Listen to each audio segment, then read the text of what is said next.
Welcome to the podcast. It's the best podcast in the world. This is going to end up on the show. I know it, motherfucker.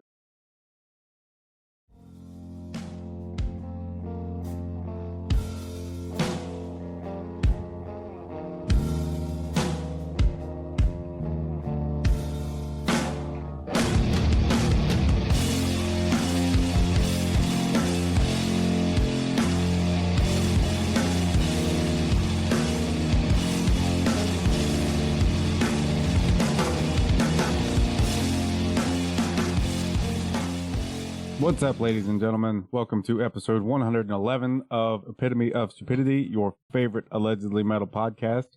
The song of the day today is called Everything Fades from Blue Heron and their new album of the same name. I gotta admit that prior to the promo thing about these guys, I was kind of late to the party. But if you haven't heard them previously either, I think they're going to scratch the issue just the way you like it to be scratched, just the way it did for me. But we'll go further with them here soon.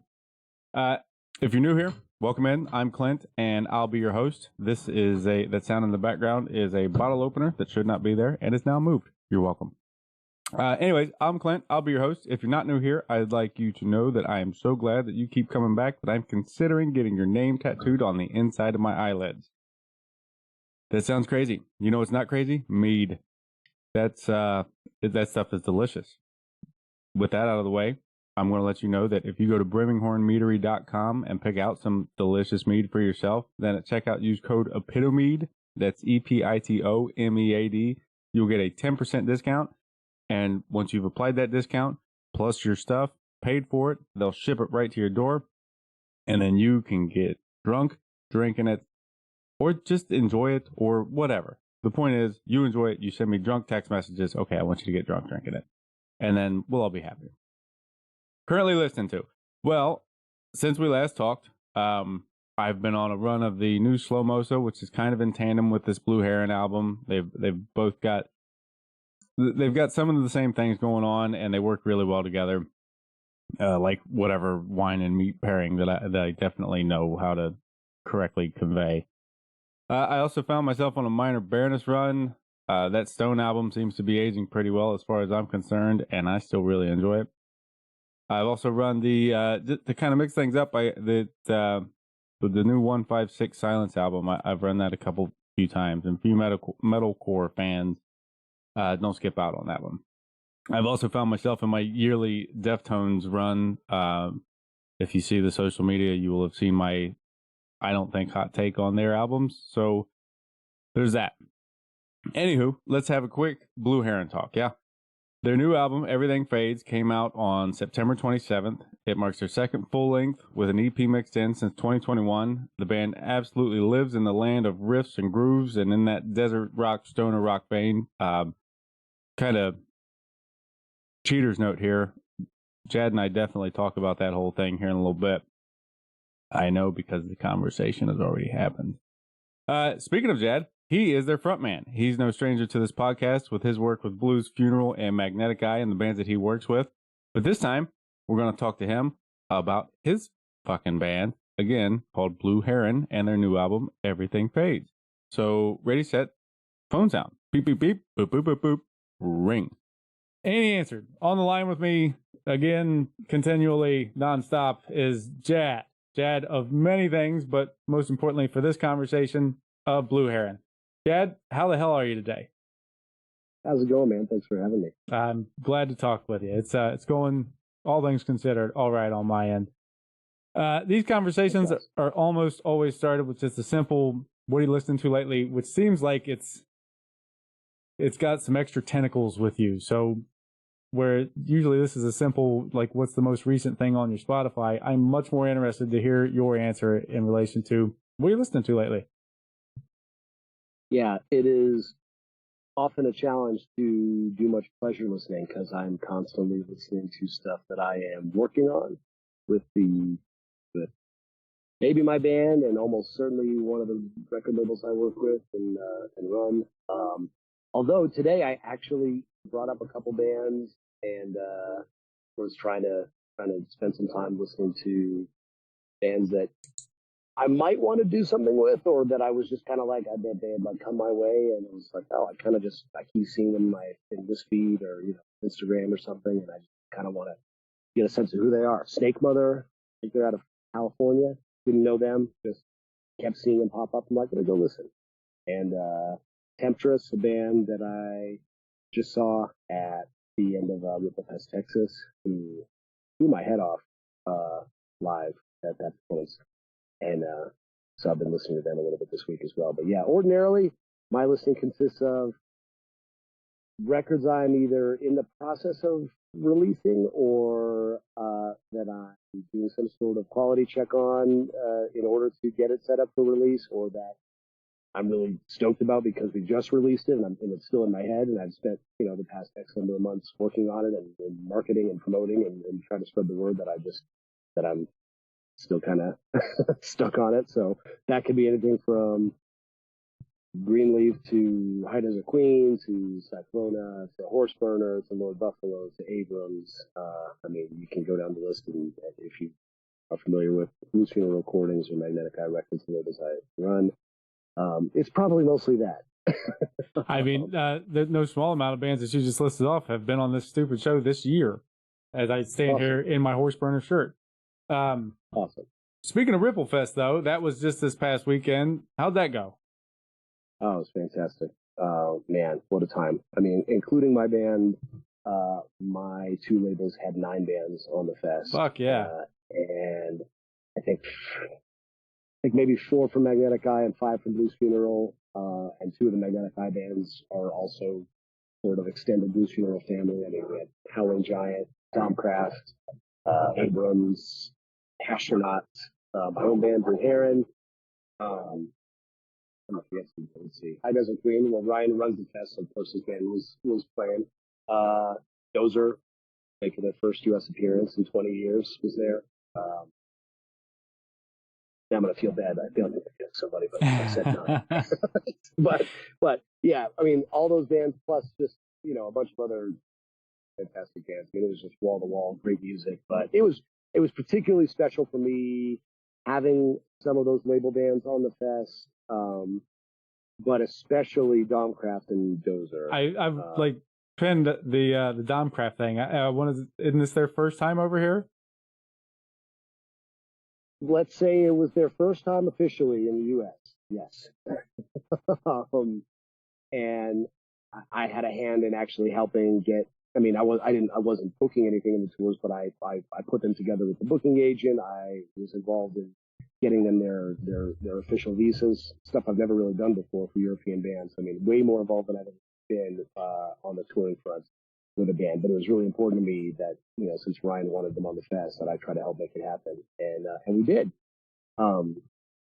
Certainly not just me, but I was involved, so it was really just rewarding and kind of a relief to be able to just sit back and watch those bands just destroy and be like, wow, man, I helped get these guys here. It's pretty damn cool. What a great feeling. Yeah, man, that's awesome. Especially Dozer, of course. Yeah. So kind of in a brush away manner, but also somewhat seriously, enough about other bands. Let's talk about yours. Let's can you give us the quick cliff notes on the band from inception to now? Well, so the guitarist Mike Chavez and myself, we had a previous band based here in Albuquerque called Spiritu. Goes back ages. He wonders why I keep bringing it up, or other people keep bringing it up. I'm like, well, there's not that many bands in this scene to come out of New Mexico, to come out of Albuquerque, and Spiritu was one of the earliest. So it's maybe worth mentioning that way, and it's also worth mentioning just because his guitar sound, his guitar playing, how he writes, how I sing, the things that I contribute to the writing, definitely started with that previous band and then continued. We did that for, I think, a half dozen years or so, and then we both kind of went our own directions. We stayed friends, and then we started to circle back, I think, in early 2018 on the idea of doing something musically again, and just dipping our toes back in the water. Hey, we want to try this again. And for my part, I can't really speak to his. I've never put him on the spot like, hey, why were you up for this? For me, it was like I had tried to be in other bands after Spiritu, and some of them were good bands with with good musicians. But Chav's guitar sound and playing, how he writes riffs, how he builds just this massive sound, spoiled me. And no other band ever really kind of gave me that feeling and gave me that sense of like, man, I just want to sing and roar over that in the same way. So I don't know. I was kind of content not being in bands unless I could be in a band with him again. I hope he doesn't listen to this. But so that was kind of in the back of my mind. And then, just the timing kind of worked out and we started giving it a try and it fell into place. A longtime buddy of ours, Big Steve, he wasn't part of the band when we were putting it together, but he recommended this local drummer. He's like, oh, you guys got to get this guy Ricardo Sanchez. And I'm like, oh, okay, let me try to figure out who he is. And I went and tracked him down and he was playing in a couple little local bands at the time, more like working bands, like mariachi stuff and there's kind of the Mexican music and which is sort of like, I'm going to do a bad job describing it. It's almost like a Mexican flavored with a little bit of almost polka to it, which does not sound like the makings of a great heavy rock drummer. but I saw him playing and it just blew my mind. And when he's throwing the sticks in the air and catching them in rhythm, not as like doing a trick like stop playing, catch my stick, like the beat never stopped. And it was already a pretty damn involved rhythm that he was laying down. And then meanwhile, somehow his left hand is tossing a stick in the air and catching it and crashing it down on his cymbal. But I was just like, man, I don't know who the fuck this guy is. And I don't know what the hell he's doing. But yeah, that seems like a great prospect for our new band. And then he was up for it. He actually knew my original label, Meteor City. And he's like, oh, I know who you are. Yeah, I'd be down to do that. And so he was up for it, and we had been trying out this other bass player who ended up not working out. And I think with like 2 weeks left before our first show, we parted ways with our first bass player and called back Big Steve, who had suggested Ricardo to us. And I only knew him as a guitar player, but my buddy Brad Fry from Red Mesa, he was like, hey, you know who's a great bass player? Steve. Like, really? We called Steve like, hey, would you want to jump in on bass? We have a show in 2 weeks if you're up for it. And he was, and he did it, and he learned the stuff, and the four of us have been this band since then, which was pretty early. I think it was maybe fall of 2018 or so. So yeah, so we're going on 6 years together, and then it's just been a process of getting familiar with each other's playing and learning to play together. Chav and I had already known how to do it, but we had both grown up a little bit. We'd theoretically gotten better, either as musicians and just maybe another 10 years of listening to music and absorbing things and figuring out what we liked and what we might someday want to do. And then with just a powerhouse rhythm section, it just opened things up as far as what we could do. So yeah, we were able to start releasing stuff pretty quick. I think we did our first 7-inch in 2021, and then from there we were off since then. It's been something every year. We've had either a full album in 2022 and this year, or a split in 23, or a couple compilation appearances. So yeah, it's been pretty nonstop. You guys, I hadn't really thought about it until you started talking there, but and also, by the way, the whole Mexican polka thing somehow has me both intrigued and hungry. So I guarantee there is an actual name for it, and the people who know what it is are like, what the fuck is this guy talking about? So you spend too long in your own very narrow niche. Like, your ability to draw on other things starts to wane a little bit. Somebody shines a light on you and end up saying things like Mexican polka. Yeah, fortunately, I doubt they'll be listening, but who knows? But yeah, no, in thinking about it as you were getting to the end there, I've listened to the older stuff. I've definitely spent more time with the new album, and you guys, there's a comfort level that can be heard in there. I think. I like I said, I was thinking about it as you were talking about that stuff and thought, yeah, no, I can hear that. You guys have been together. You know, if you started messing around at 18 and you're just now hitting that 6-year mark, but you've been busy, yeah, you guys sound more comfortable on the new album. Well, I'm glad that comes across. I mean, we definitely set ourselves some difficult tasks. I mean, we made this plan probably a year ago. We were like, because I think that's when we talked to Ryan about the prospect of playing Ripple Fest this year. It was like, okay, can we get a new record out in time for Ripple Fest? Like, that's a year away. Why couldn't we? But in saying that at the time, I think we maybe had like one song fully written, and that was really it. And we had a couple little pieces of other things. And so we definitely set ourselves a challenge with like, let's try to set a schedule this far in advance where we go, okay, we have to write by this date. We have to really get everything down. We have to be happy with it. We have to record. We have to get that into the pipeline for production. That all has to line up with making sure we have everything in hand before, this date, and this date. Whether it's filming of videos, whether it's, the guys in the band, including myself, taking trips, whether it's planning for doing some shows around Ripple Fest or actually going to Ripple Fest and having records to take with us. I mean, it sounds like, well, isn't that what a band does? Yeah, it is what a band does, but everybody's got a million things to do. And when you set yourself that challenge before you've even written the record, as opposed to like, oh, we just wrote a record, what should we do with it? This was like, let's do this, and that includes something creative, which seems, in my mind, like we do well with setting ourselves some deadlines and putting pressure on ourselves, but it's still putting pressure on yourself to be creative, which to me almost in a way almost like works against itself. It sounds counterproductive. Like, isn't the whole point of being creative like it comes when it comes? Like, Yeah. no, we have to be creative by this date. Yep. We have to create, hit the on switch, artistic and meaningful and satisfying musically by this time, because we're going into the studio the week after that. Yeah, it's but we did it, and we're all pretty stoked. I've as you're knowing all the things that you mess with and just the generalities of life in and of itself, I get to wonder in there, are you one of those people that secretly has 36 hours in your day? I sleep about 6 hours a night. So I try to get a lot out of my day, and I get really pissed when things slow me down. And like when I'm like, I know how fast I can work, and I know how fast I can get things done, as long as I don't have to, I don't know, wait on hold, wait in line, right? get slowed down in traffic. You know what I mean? So it's 2024. Who fucking waits anymore? Yeah, well, I try to squeeze as much out of my day as I possibly can. But again, that was tough when it comes to the band, and like, because I definitely left some of my part later than I should have, because for me, like, I kind of write lyrics and vocal melodies at the same time, and I also help and take part in kind of the song construction and so forth. I don't necessarily write.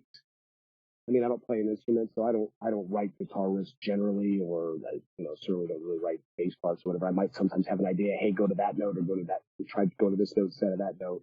But for the most part, I'm just there, and I'm kind of listening, going, oh, that thing you just did, let's use that with that other thing you did 10 minutes ago or 2 weeks ago that we have a recording of. Or it's my job to capture a recording of something that I think is good, because I don't want us to blaze by it and not remember what the hell somebody was doing. So I take part in a lot of that stuff, just trying to get things constructed musically, while in the back of my mind going, I'm doing this because A, it sounds good, but B, I'm going to have to sing over this. I'm going to have to write something to sing over this. And so I definitely have a much easier time sitting down and doing label stuff than I do sitting down and going, okay, I need to write my lyrics and vocals for this song. Sure. Like, it's just a lot easier for me to tap into the part of my brain that says, let's look at spreadsheets, than it is to tap into the part of my brain that says, let's say something meaningful about the world and sing it in a way that maybe has a cool hook to it. That's just, I've been happy with what I've been able to do, but it definitely doesn't come as easy as the business. Well, and there's my note here about it is that kind of in relation to is that musically the album has all the rocking and ass kicking and all the fun stuff, but I feel like its heart might be a little melancholy. Am I way off base there? Am I thinking too hard about your lyric sentence? How would you describe the album, I guess, is the way to go here? I mean, lyrically, first, yeah, you're definitely you're definitely on the right track. I mean, yeah, not totally intentionally, I end up writing a lot about things ending, time passing, the sort of inevitability of life moving on and things disappearing and things being left in the past. I'm not necessarily always trying to do that, and I think on our first record I was a little more.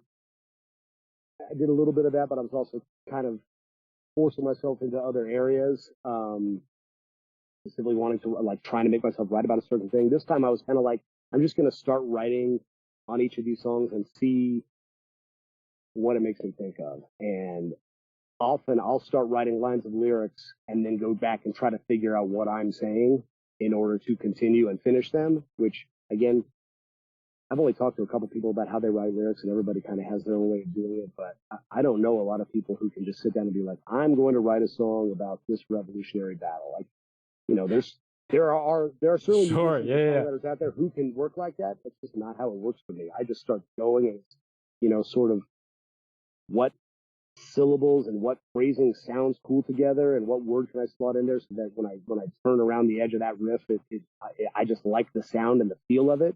And sometimes my brain will just deliver a word or something. I'll be like, oh, that's fucking cool. I have no idea where the hell that came from. Now, what the hell am I saying? And as I try to decipher it, then I'll maybe try to move it forward in somewhat of a direction as I've kind of already figured out, like, all right, it seems like once again I'm writing about mortality. And this time I just kind of let it do that. And I think just about every song on the record has some tendrils in that. I'm not going to go through and list them all. I mean, unless you want me to, but there's definitely some of that throughout the whole thing. Kind of the smallness of our lives and mortality and humanity not really having a firm grasp on what things all mean or where we're going or the fleeting nature of what we're doing here or how long we're going to be here and things expiring out from underneath us. So yeah, it's fucking melancholy. I mean, right, very specifically, like I was, there's one song that I was very pointed to Chris Cornell and about, you know, him being gone, because that actually hit me harder than I expected it to. Because I don't think I realized until the last, I don't know, few years that he was around and how much bigger of a deal he was to me, musically, when I thought it was more Lanigan and Lane Staley from like the grunge era guys. Sure. And it's almost like I figured out later on, like, oh, it might actually be Chris Cornell. Yeah. And then it felt like, and then it wasn't very long after that he was gone. It was just like, oh shit. And so I was very consciously writing about him, but also kind of saying something about losing people and the fleeting nature of what it's like to have had them and maybe not appreciated while they were here or what we had while we had it. And again, I wrote about some of that on the first record. I wrote about my dad and losing him on the first record, but this time was more across the board. And I mean, the other guys are very, I've told them a million times, like this stuff does not just have to be what I want to say. I mean, anytime you guys want to, you know, have a hand in this, you want me to show you, I mean, what I'm thinking or what I'm doing, I mean, we can collaborate on it, but they're pretty generous and hands off to a large degree, at least lyrically, when it comes to that stuff. So it tends to kind of be what I'm thinking and feeling when it comes to the lyrics. And, I also didn't give them enough of a chance this time to really help much. It's like, all right, well, I got the last song done. We go to the studio next week. Hope you guys got any ideas? Hope you like it. Yeah, I fucking hope not. Really no good. Which before it slips my mind here, which song there were you writing about? What was Chris Cornell kind of Swan Song? Swan Song, which is, I believe, track 3.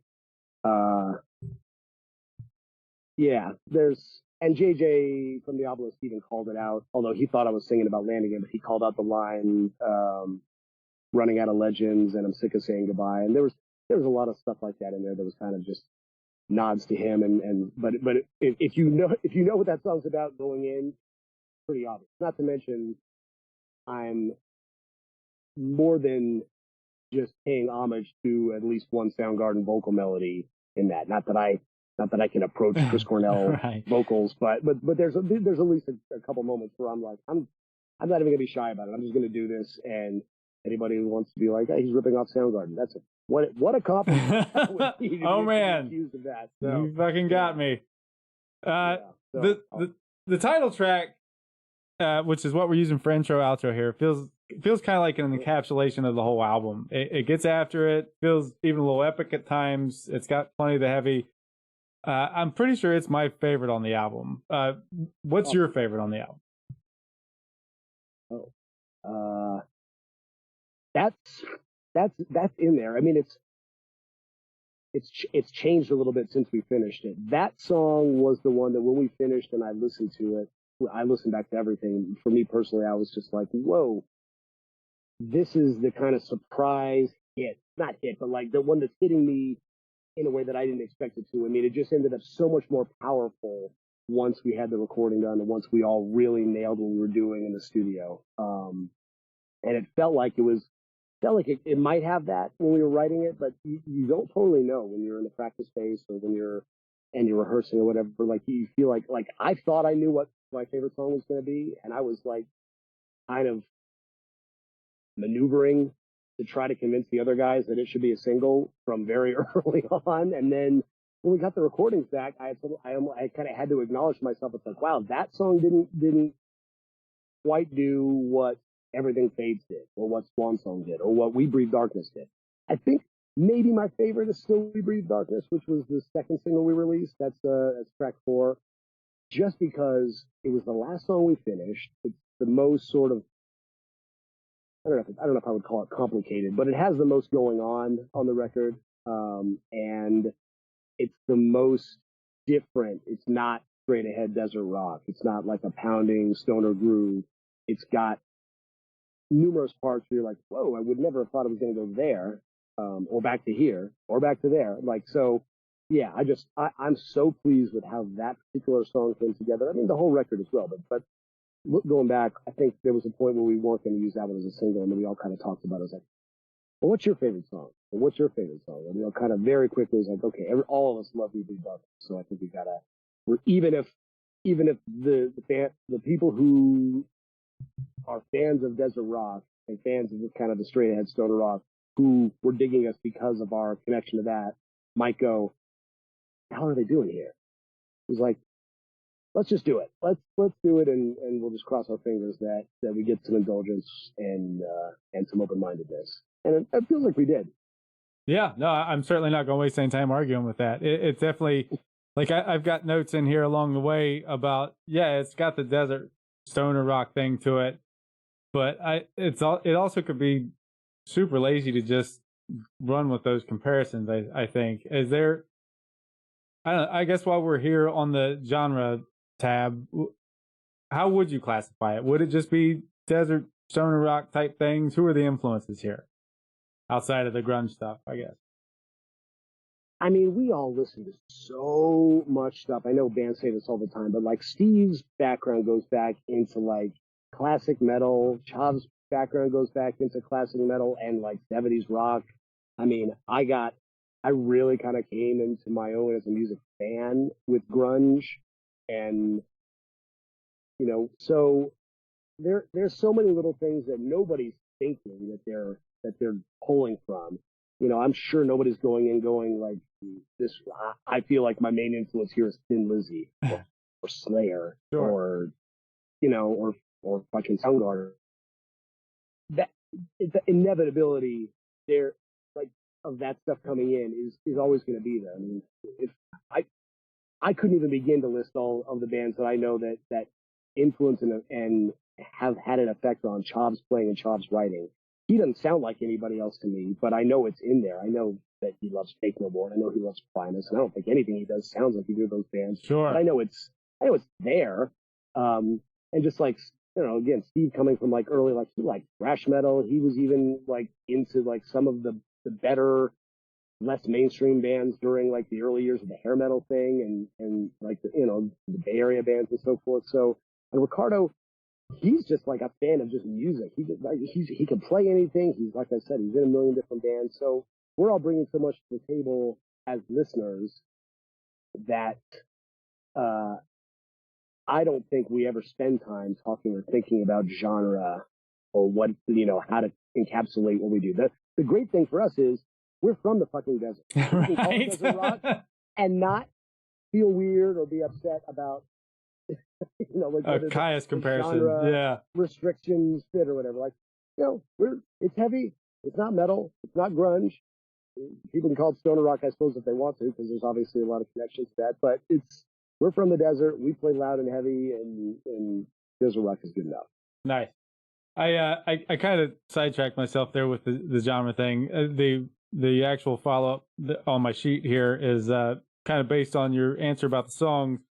So I'll try to pick up where you left off there. Would you say that We Breathe Darkness is like the best intro song for someone who hasn't heard Blue Heron before? Is that what song best defines the band? Oh, jeez. From this record? No, overall. This is hard. Man, one song. If I was going to tell somebody, hey, listen to my band. I don't think it's We Breathe Darkness. It's maybe the song that I'm most proud of, at least in this latest batch of stuff, what we did, like this record. Boy. It might be Black Blood of the Earth, which was the song we released on our first 7-inch, and it was on our first record, because it does so many. It's like an 8-minute song. It's got 2 distinct sections, like the sort of faster up tempo, almost kind of High on Fire-esque beginning part, and it's got this kind of weird atmospheric section that's the guitars they're not doing something super heavy. They're kind of just floaty, and the vocals match that. And then it gets very kind of classic Sabbath-y, Kaya-y, old clutchy stoner rock at the end, in the end section. So that might be a good place just because it allows me to choose a song that isn't restricted by one style. It's got 4 different things that we do across other songs, all in the same damn song. I would say maybe that one, or but Everything Fades is such a great song. I would love Everything Fades to be the first song that somebody hears, if they were just like, hey, we heard this band this week, we heard this fucking song, this song fucking crushes. Right. Because it does, and it's so short and so to the point that it's like, they'll get it, or they won't. I mean, like, they'll get what it's doing, and they'll either be into right. it, or, it won't be their thing, but it won't be like, I got to listen to 7 minutes of this and really ponder it. No, that's. And it kind of compares with what you were mentioning there with the other song, where it does do a lot of stuff, and it does them all really fucking well. But it also, if you don't want to stick around for 8 minutes, try this one instead. Good, we won't be here.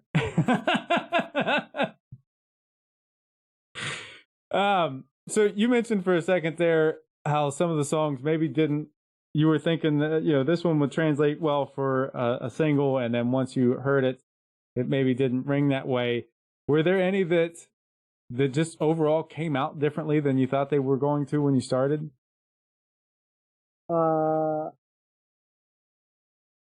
Yeah. So there's a song. Well, the song I was referring to is called Clear Mountain, and it's toward the end of the record. I think it's the third to last song on the album, and I really like it. I enjoy the song. I enjoy listening to it. It just there was something that I thought it was doing emotion, like what I was imagining, something that wasn't maybe there. And so when I really listened to what it was doing, as opposed to just thought about what I thought it was, I was like, okay, it's not that it's not good. It's just not delivering this something that I would like, if it was totally up to me, that I would want to deliver to somebody. It's like, okay, we're going to release 2 singles or 3 singles, and each of them should really say something about this record in a particular way to give a nice cross section of what we created here. That one wasn't in my top 3 in terms of doing that. So I think it's still a strong track, and I hope people dig it. And I hope people listen long enough to get to song 7 on the album to get there. I think about this stuff all the time, and I'm sure I overthink it, but because I do this for my job as well, right, where I'm listening to people's records and I'm giving them my 2 cents on what I think should be singles, I'm always thinking like that. And so bringing that kind of thinking to bear on my own band and my own band's album, I guarantee I'm probably running it around in my head 1,000 times more than I need to. But yeah, I have a certain thought process about like if you're picking singles, it shouldn't just it's not as simple as just what are the 3 best songs on the record. It's like what do you want people to hear and feel on the first thing that they hear when you tell them you got a new record coming. Then what like weird left turn do you want to give them that shows that this album is going to do more than just one thing that's still really good, but offers a whole different kind of angle and picture of who and what this band is and has made. So I think like that when I'm trying to figure out single choices, and that's why like, yeah, okay. In the end, I kind of thought Clear Mountain was going to be one of those songs that it just ended up not being, and maybe it just didn't get there because a couple of these other songs did even better than I expected. Bellwether is the other one that it's a fantastic and fun song. It just we had been playing that one the longest. I think that was the one we really had finished. That's the second to last song on the record, and we just I had heard it so many times in practice and in rehearsal and in the pulling it together. We even played it live before it was really finished, just to kind of mess around with it, and it kind of became something different on the album than what I had always thought it was, and that's not a slam at all. It's just something else, and I like that song being a deep cut, and I really hope people who buy the record and dig the singles actually stick around long enough to spend some time with that one. I'm curious to hear what anybody thinks, because I think it offers something different. I mean, well, I won't try to describe in words what it does, but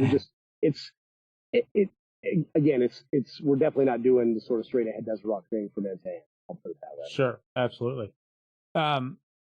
You talked for a second there about the timeline and having to kind of be able to push go on the creative process and writing and recording and all that. How did the recording process go because of that, in relation to that? Is it one of those things where you hear the story about whatever classic album where you guys got in a damn room for 2 days and, hey, look, there's an album? Pretty damn close. Yeah, I mean, everybody in this band is really good about, even if it seems like we're struggling with something or fumbling around at any point along the way, when we're in the studio, everybody seems to be able to deliver. I mean, nobody's spending a bunch of time going back and forth over and over and over again on a particular part that they just can't get. Everybody pretty much seems to be able to do what they showed up to do and what we wrote and what we pulled together. And I mean, the only thing I can think of was myself. I think I was singing scratch along with the rest of the guys on the first day, and then so on the second day I was trying to lay down some final vocals, and some of what I did I was happy with, and some of it I'm like, man, I feel kind of scratchy. I feel kind of like I'm not like I'm struggling more to get to my notes than it seems like I should, but I know that I can do that. And so I think I went back in to finish them 3 days later, and I just knew from the moment I got there, I'm like, I'm singing better, I'm sounding better, and the studio guy was like, yep, yeah, I know you are. I'm like, maybe if we have time, we can go back over a couple of those 2 that I did on Sunday and see if I can do a better job. And he's like, I think that's a very good idea. and I did, and it worked, and it was, but yeah, other than that, I don't think anybody had a real problem. I mean, yeah, if I'm answering the question properly, yeah, I think as remarkable as it seems, and as close to the finish line as we were when we were pulling the last bits together, especially We Do Darkness, I think we probably only played that song in its entirety in maybe 2 practices with vocals and everything together. So that was still being done really right up until the last week and a half in the studio. But fuck yeah, we got there. Nice. And speaking of your vocals, you seem to sound more Lemmy on this one than you have previously. Have you ever considered just doing a fucking Motorhead cover band? It's awesome. I love singing in that gruff style. I mean, I'm certainly not emulating Lemmy, although I have suggested to the guys that we ought to cover the song Lemmy did with Probot. Okay, yeah. That song, that tune "Shake Your Blood." It's like, oh, well, nobody will ever play that because it's not actually a Motorhead song. Right. So, and he's not around to play it with Dave. So, but no, I mean, I love and respect Lemmy, but I would say my when I'm doing my kind of harsher vocal sound, it's more coming from self-titled era Clutch. Okay. In terms of kind of the origin point and my desire to try to integrate that into my sound. I didn't always have that. When I started just singing, like as a kid, like as a teenager, I was emulating Bruce Dickinson, because I was a huge Iron Maiden fan in high school, and then grunge came out while I was in high school, and then I got really into Alice in Chains, so we went Bruce Dickinson, Lane Staley, and that's what it was for a bunch of years. And it took many, many years. I was just telling this to somebody in our band like the other day. We were talking about this, and like it took a lot of years for me to get the Bruce Dickinson out of my voice, like the unconscious vibrato and emulation and so forth. So it took some time, but eventually I kind of figured out that I like doing as many different things as I possibly can. I mean, I don't want to push it where it's just like he's just showing off like all the different things, like how many different things he thinks he can do. But sometimes I like singing clean and high, and sometimes I like singing low and guttural, and I really like trying to mix them up. I love being able to mix them up live. I mean, I feel like that's kind of you're in a different tier of vocalist when you can do that, when you can go back and forth live as opposed to just, anybody can do it on an album, theoretically, right? So yeah, no, but I love mixing in the harsh stuff because I think that adds a great counterpoint. I mean, when I think back to the way I started out singing, and even when I think about Iron Maiden, I like the Iron Maiden being a fucking institution, but like singing high and clean and melodic all the time, end to end, song after song, album after album, just feels like a missed opportunity. Like, if you can do other things, why don't you? Again, this is me from Blue Heron talking about fucking Bruce Dickinson. I don't know why the fuck I'm taking shots at him. There's some kind of, I don't have it all the way formed in my head, but there's some kind of Angus Young comparison in there where, it's going to make it sound like I'm going against your point, and it's not what I'm trying to do, but like also Angus, 3 chords, doing all fucking right. Sure. Yeah, fair. I don't know. I guess I just feel like if I can do a few different things and I like the sound of all those things and they all sort of work within my band, why wouldn't I do it? Why would I only do? And I wasn't always able to do them. And Neil Fallon was a pretty big influence on me. There was a point at which I just started integrating a little bit of that into my sound. And I was just like, I love it. I love it when he does. I love it when he goes from harsh to sure, absolutely. So. Yeah, no, and again, I'm not arguing with your point. It's just for whatever reason that was the way to describe it that came through my fucking brain. When did you start singing? When did you think that could be a thing for you? I mean, I, like a lot of people, I had like a band with some friends when I was like, I don't know, I think I was 21 or something, but we weren't really trying to do anything. It was just like something fun to do because we were all music fans. I would say, well, I've told this story before, but it's nice that I have like a very specific like date marker for this. So when me and my partner were running our first online music store, All This Heavy, in 2000, we were selling CDs from this band Iron Man, among others. They had an album out on a label called Brain Ticket Records, and they had a tour planned for like March of 2000. And I happened to be talking to the bass player, and she was like maybe like a month beforehand, and she was like, "Yeah, we have this tour book, but our singer just told us he can't go. He just bailed." And I'm like, "Oh, well, I'll come sing for you." And she's like, "Great. How soon can you learn the songs?" I'm like, "Well, seriously? Like, you've never heard me sing?" She's like, "You think you can do it? We need you because we have no options, and we kind of want to do this tour." I'm like, "Okay."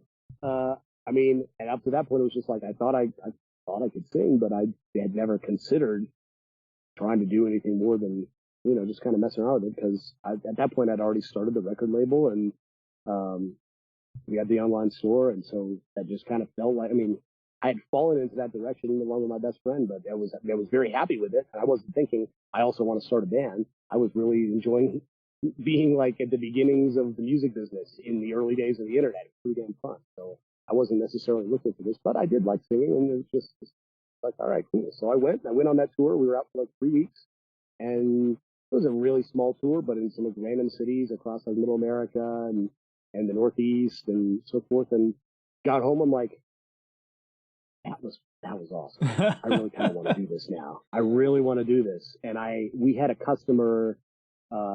It's funny because our original online store was exclusively online. We didn't have a brick and mortar store. We had shelves of like CDs and records, me and my best friend, in our houses. And but there was one dude who lived in Farmington, New Mexico, which is like 2.5 hours from here. And he would come to town periodically, and he would just call and be like, "Hey, can I just stop by and buy some stuff?" I'm like, yeah, I guess. It's weird just coming to my house and like, kind of sort through the shelves. But he was a cool guy. We just like kind of bullshit about the bands, and he'd be like, "What else should I buy? What else should I listen to?" So he happened to randomly around that time tell me, he's like, "Yeah, I got a buddy who's kind of wanting to start a band. If you know anybody," I'm like, "Actually, I'm thinking I might kind of want to do something." And his buddy was Mike Chavez, who has been my partner and guitarist this for 24 years. So we met at a Black Label Society show with Crowbar and 60 Watt Shaman supporting. And the three of us met. Shay was there with Mike, and I was there, and he was like, "Yeah, man, I'm ready. I hear you want to do something. I'm ready. I got the riffs. Like, I'm ready." I'm like, "Cool, let's give it a try." So it was about June of 2000. Fuck yeah! And I figured out, like, all right, this is the thing. I was graduating high school. Boy, 60 Watt Shaman. There's a band I haven't fucking heard of in forever. That's Yeah, those are pretty cool days, man. That was the early days when like GQ was writing about stoner rock. Right. And, yeah. 60 Watt was getting like a decent recording budget from like a kind of a mid-sized independent label and going on tour with Zakk Wylde. So yeah. Good fucking time. Cool time. So back to Blue Heron here. The last question I'll go with here, like in specificity to the new album, is what's the story behind the cover art? So, if you're familiar with the band Lord Buffalo, their like guitar player, multi-instrumentalist Garrett Hellman, he does all their art and all their design, and I love what he does. I love the aesthetic of what he does for them, and I kind of just asked the guys flat out, "Hey, would you mind if we kind of went a different direction for the next record's like cover and design?" And I can ask Garrett if he's into doing something, and they were amenable to it in general. And I just went to him and I kind of said, here's basically what I write about, and here's some rough recordings of the songs. I would love it if you have some ideas and we're into putting something together for us. I mean, my very broad thought was maybe some sort of like abandoned hulking industrial buildings would be kind of a cool way to symbolically connect the cover art to a lot of what I read about.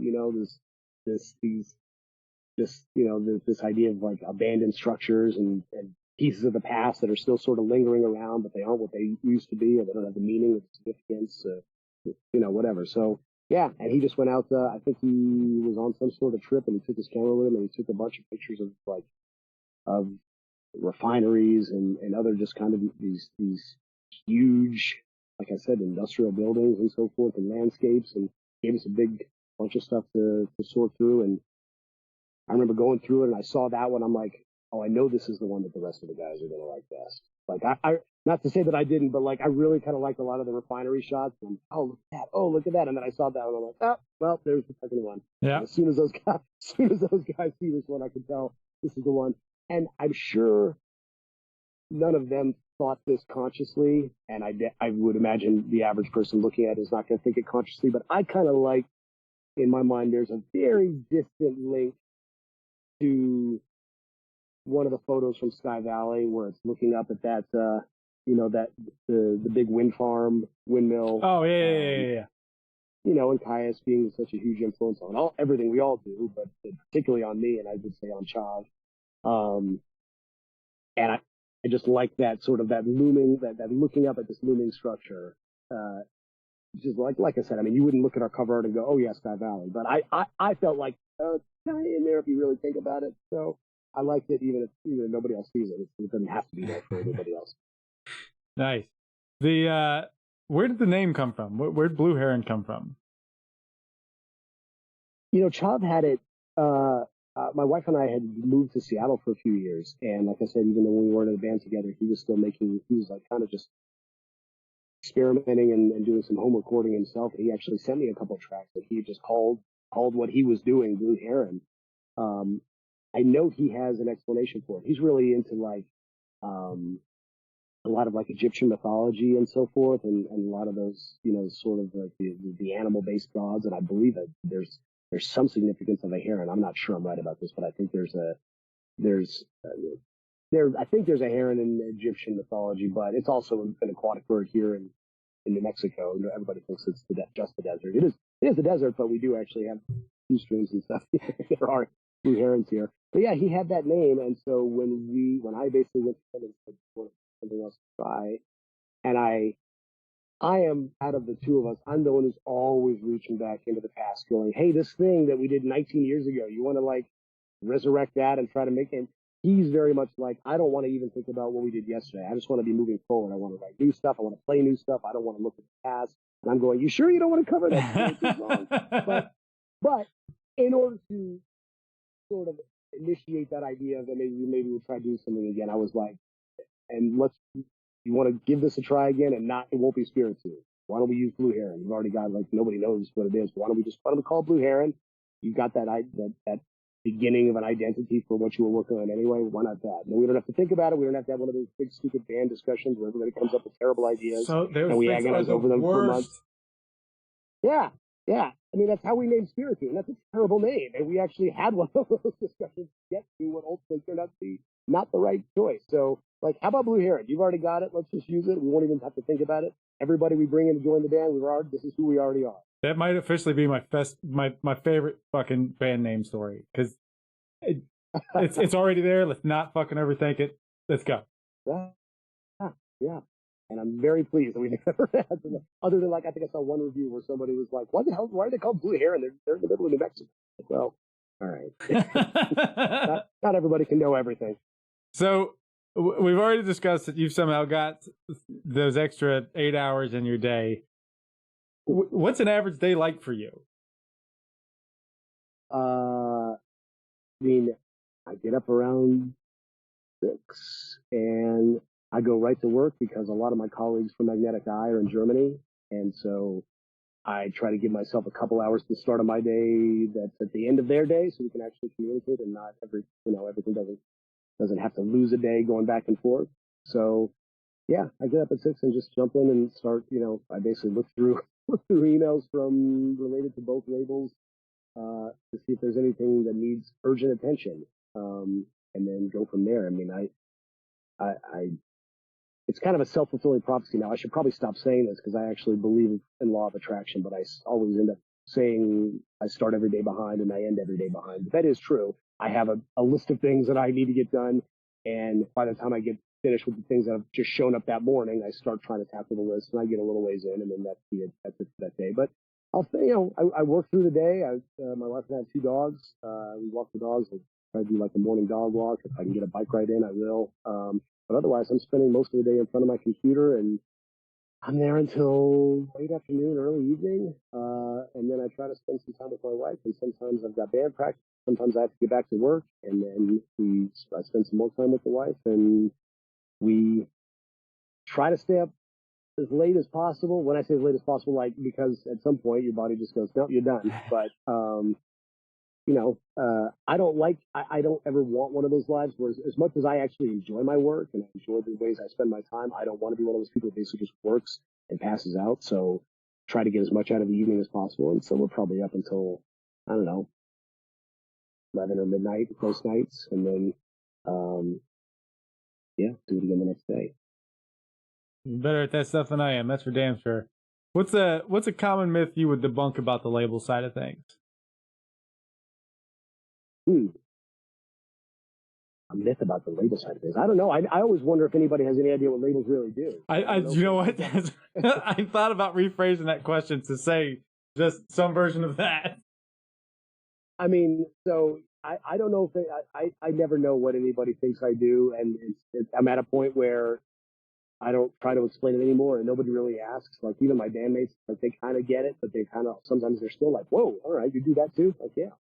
Where do you think that, where does that come from? So yeah, I don't know. I don't know if I can't imagine what myths there are out there other than that it's really glamorous. I mean, I don't know if anybody still thinks that in 2024. I mean, there's, I'm sure there's people out there living the Clive Davis life, but I'm not one of them. But I do genuinely make my living listening to music and putting out heavy records. So, I mean, I may not be, living in New York or LA and out on the town every night with platinum recording artists. My life is pretty cool. I'm not going to argue that. Whether it's your band stuff or label stuff, how much attention do you pay to streaming numbers? Some, but not much. For me, it's something additive. Like, I mean, I focus on physical products mainly because, well, two reasons really. One, on the revenue side of things, on the income side of things, I mean, just you make way more per record both as a band and somebody buys one record than X number, however many thousand streams. So it feels much more real and much more meaningful to sell a record. And also, that it means more to the person who bought it. Anybody can stream anything. And I'm not taking anything. I mean, I stream stuff all the time, but like, it's not a presence in your life like a record or even a CD is, or a tape or a shirt. You know what I mean? Like, those things are, somebody buys one of those because they want to support the band or they want to be able to listen to that music. They want to own a thing that represents this music that they dig. And I'm all about that. And I love it that when people stream stuff, and I love it when the streaming end of things adds up to actual real dollars that helps keep the label going and means, more money to the band than they expected. But I'm focused on how many records do we sell? How many records can we get out there? How many CDs and so forth? Because to me, that's where the biggest representation of something being liked and successful comes from. And if there's an extra however many tens of thousands of streams and there's an extra couple hundred or couple $1,000 coming in because people are streaming it as well, that's great.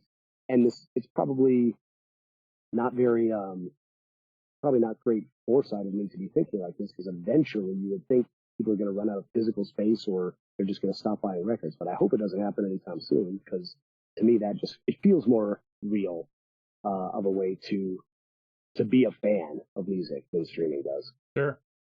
Are there any wider touring plans for Blue Heron? We haven't talked about anything yet. We briefly, like, on the drive home, we were like, yeah, like, so when are we going to get together next and, kind of talk about what we're doing next. But this literally was the end of essentially a year of planning. It culminated in heading to Texas, playing a couple shows, getting to Ripple Fest, playing at Ripple Fest, being there alongside, some of our favorite friends and favorite bands, and being able to just spend a few days digging music and hanging out and having a great time with people we like and respect and listen to, and coming home and releasing the record this Friday. And, so depending on when this episode is airing, I mean, the album comes out on Friday the 27th, and everything was leading to that. And so beyond that, now we got to start thinking about what's next, whether it's more shows, whether it's starting to write again, whether it's both. We talked a little bit about it, but we have yet to start having the real conversations. I guess that will be in October. So we'll get to the stupid ways that I end these things here in just a second, but two things kind of connected for me there. So this is the end of a year-long's worth of essentially like a singular plan to make it through to all this. That was the clear goal. Does that mean your daily to-do list has like one big block that is this that you get to finally fucking mark out now? I think it's going to be, it was already an immense relief when we got to, like, when we got in the van. When we got in the van, it was like, oh, look, there's the shirt.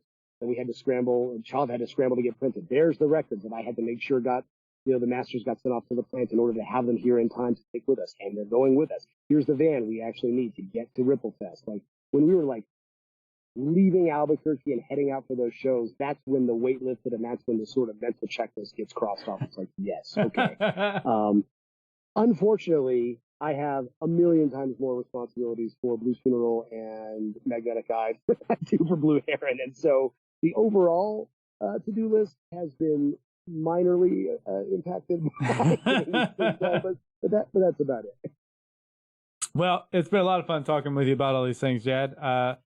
Let's have some goofiness here at the end. Here, we'll do the rapid fire stuff that I usually do here. We'll start off with, again, what I think should be an easy one, with coffee or tea. Coffee, of course. What's something you could eat for a week straight? Sushi. I don't know that I've got that answer yet. Beatles or Stones? Beatles. If you could ask one animal one question, what's the animal? What's the question? This is rapid fire? Yeah, buddy. Rapid fire is probably the dumbest part of this, because there's nothing fucking rapid about it. It should be stupid fire. I'd probably talk to my dog. I'd probably ask our dog Boston, what are you actually thinking when you look at us like that?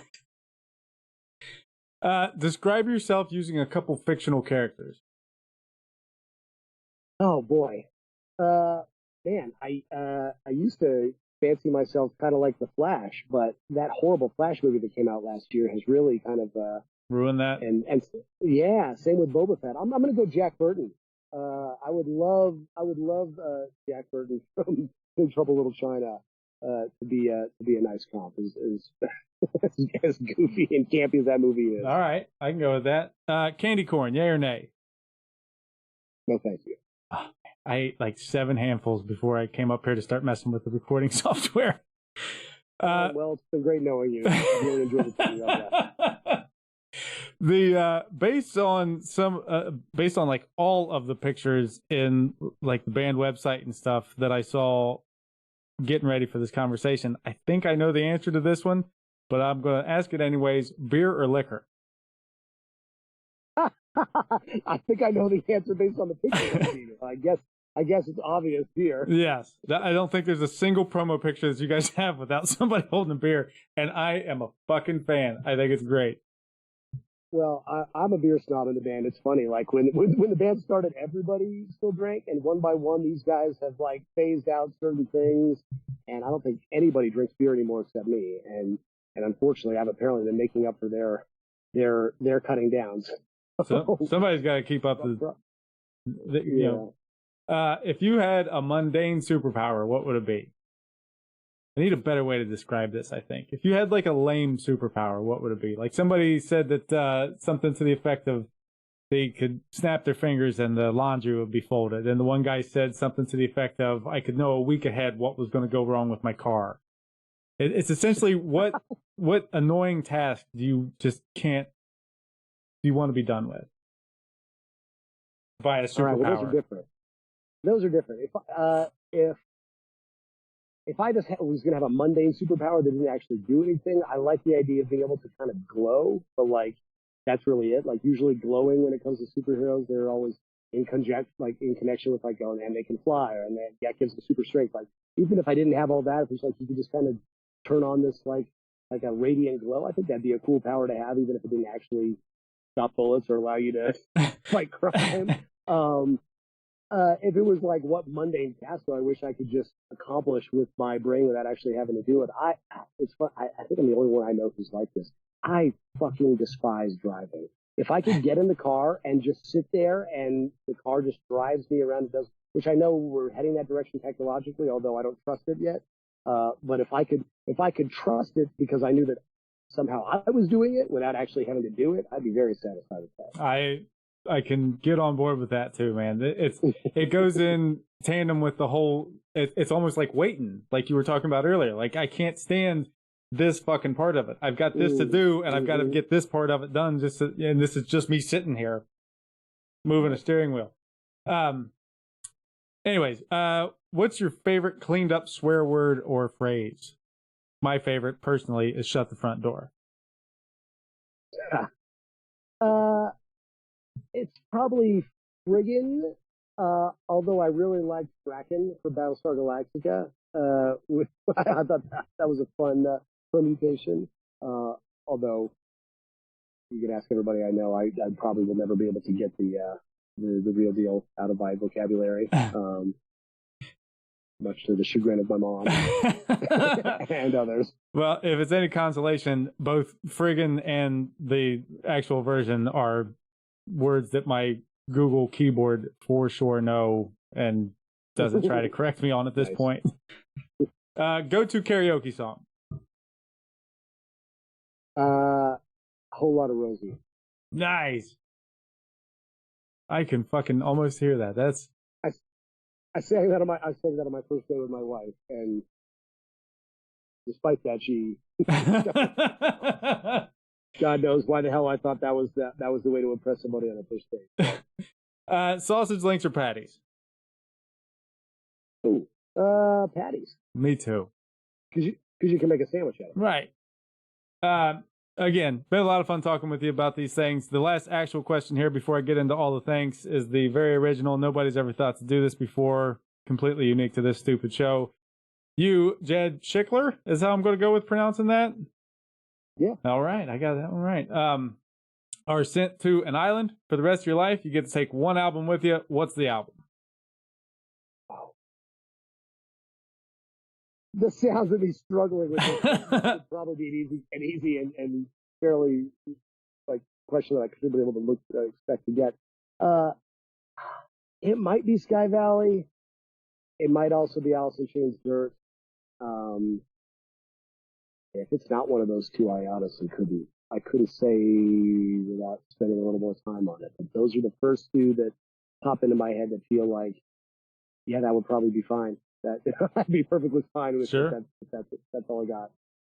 Well, all right. At this point, I'd like to say thanks again to Jadd for talking with me today. Thanks, as always, to the Brimming Horn dudes for partnering with the show. You'll find links for them, as well as Blue Heron links and some label links in the show links and the show links in the description. Please like and follow them all on the social medias because everybody likes that stuff. Also, wherever you're listening to this from, please hit the old subscribe button and you'll never miss a show. They'll come right to you. You'll have to listen to them. It's the law. Now that all of that is said, I'm going to turn it back over to Jadd and ask you to introduce Everything Fades for us, and then we'll get some ear candy. So Everything Fades was the first song on our new record. The first single from our new record, and the one we took the title from. We're really fucking proud of it, and appreciate everybody giving it a listen. Thanks for having me. Thanks, man.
freight, unswerving and united.